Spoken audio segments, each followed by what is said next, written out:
विदुर जी, अच्छा विदुरानी जी फल पवाई नहीं थी कि विदुर जी आ गए। जैसे विदुर जी आए दौड़े दौड़े गए, विदुरानी का हाथ पकड़ लिया। अरे देवी क्या कर रही हो? विदुरानी जी ने कहा क्या कर रही? अरे मैं फल पवा रही हूँ। विदुर जी ने कहा कि भैया तुमने अपनी भावना गवा दी है क्या? बुद्धि नष्ट हो गई है क्या? अरे तो हमारे प्रभु इतने बरसों के बाद में घर आए और तुम इतनी भावना अपनी भावुक हो गई कि तुम्हें ये भी दिखाई नहीं दे रहा कि छिलके पवा रही हूं कि फल पवा रही।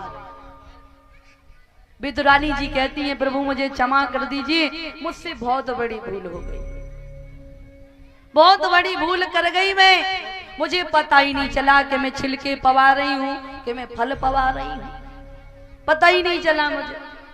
विदुर जी से क्षमा मांगी। अब विदुर जी ने जो विदुरानी के हाथों में जो छिलके थे फेंका और फल को लिया और फल को पवाने लगे। भैया शांति बनाकर रखें सभी लोग।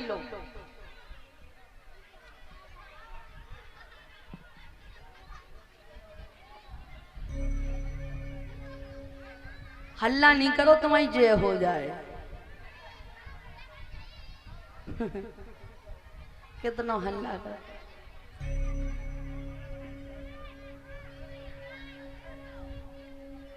शांति बनाकर रखे सभी लोग।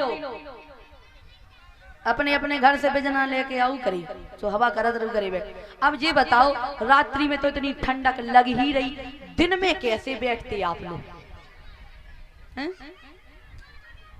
जब ही हमने रात्रि में कथा रख दी कि चलो भैया सभी को सुख मिल जाए, गर्मी ना लगे, नहीं तो कहें देवी जी तो कूलर में बैठी, हम यहाँ बिठा रहे हैं। ऐसा ही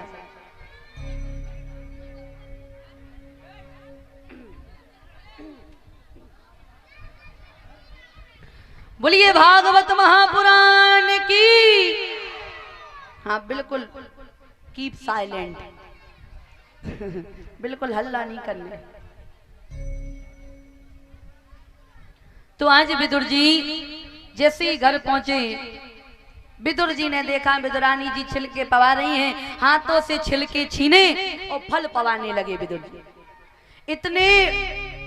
इतनी भावुक विदुरानी जी थी और इतने भावुक प्रभु थे कि प्रभु को दिखाई नहीं दे रहा कि मैं क्या खा रहा हूं और विदुरानी जी को नजर नहीं आ रहा कि मैं क्या खवा रही हूं।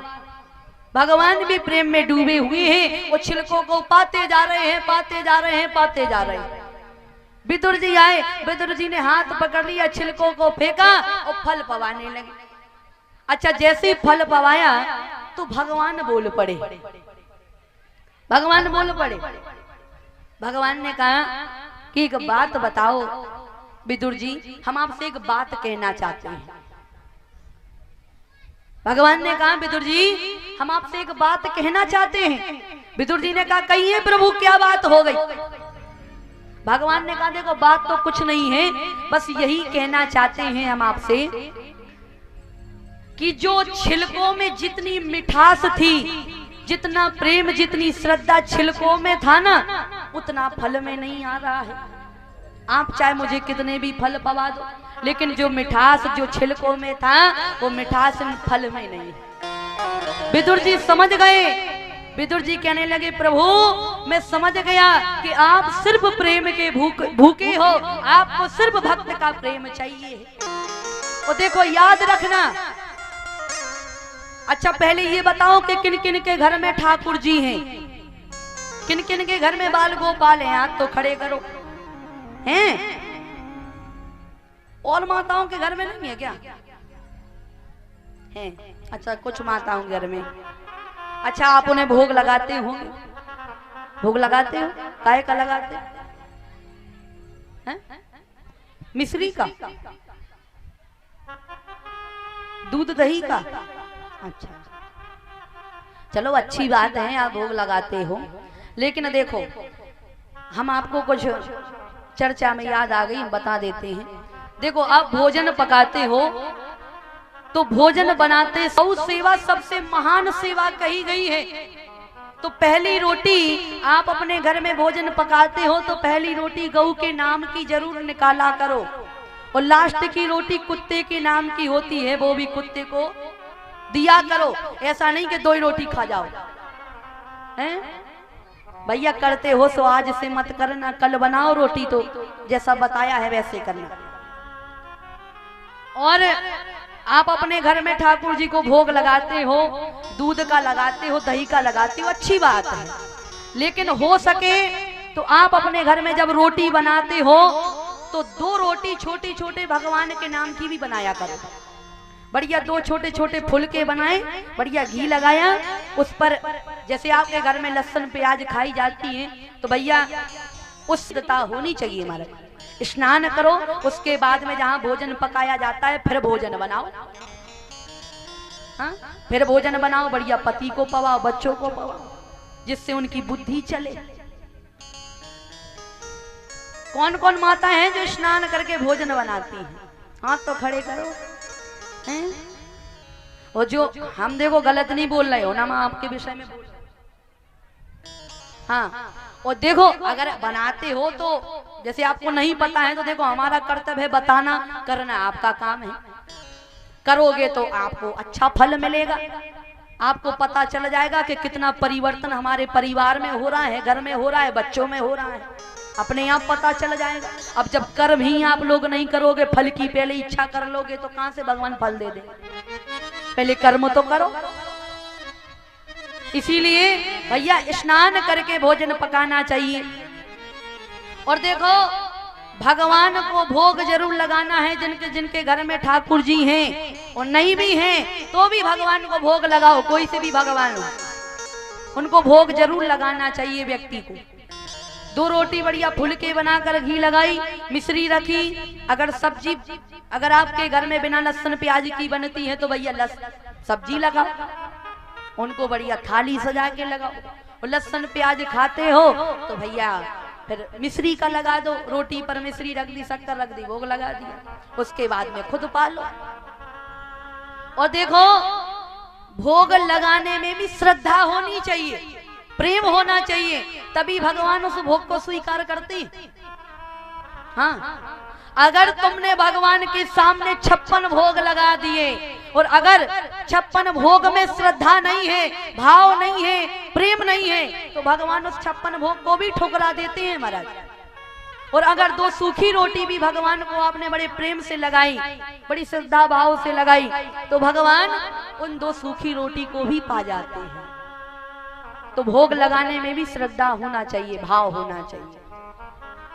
कौन कौन लगाएगा कल से अपने अपने भगवान को भोग? लगाओगे? हाथ तो खड़े करो, कौन कौन लगाएगा? पीछे की माताएं नहीं लगाएंगी हैं? लगाओगे? चलो भैया लगा लेना। ना जाने हाथ खड़े करने में शर्म का यार। बोलिए बाल कृष्ण भगवान की जय। श्री राधे। भैया हर चरण रजक की तरफ से इनके विदुर जी से भगवान ने कहा कि विदुर जी, जो छिलकों में जितनी मिठास थी, जितना प्रेम था, वो फलों में नहीं आ रहा है। विदुर जी समझ गए कि भगवान का कहने का भाव क्या है। आज भगवान ने विदुर जी के ऊपर कृपा की, उनको आशीर्वाद प्रदान किया और वहां से चले गए। अब यहाँ पर सृष्टि के विषय में बताया गया है कि ये सृष्टि कैसे उत्पन्न हुई है।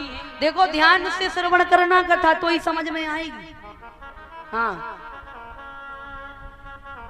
इस सृष्टि के विषय में बताया गया कि सृष्टि कैसे उत्पन्न हुई। सबसे पहले इस सृष्टि पर आया कौन, कैसे सृष्टि की, ये सृष्टि कैसे आगे बढ़ी है बताया गया है कि इस सृष्टि पर सबसे पहले भगवान नारायण की नाभि से एक कमल उत्पन्न होता है। एक कमल उत्पन्न हुआ और उस कमल पर ब्रह्मा जी का प्रागट्य हुआ है।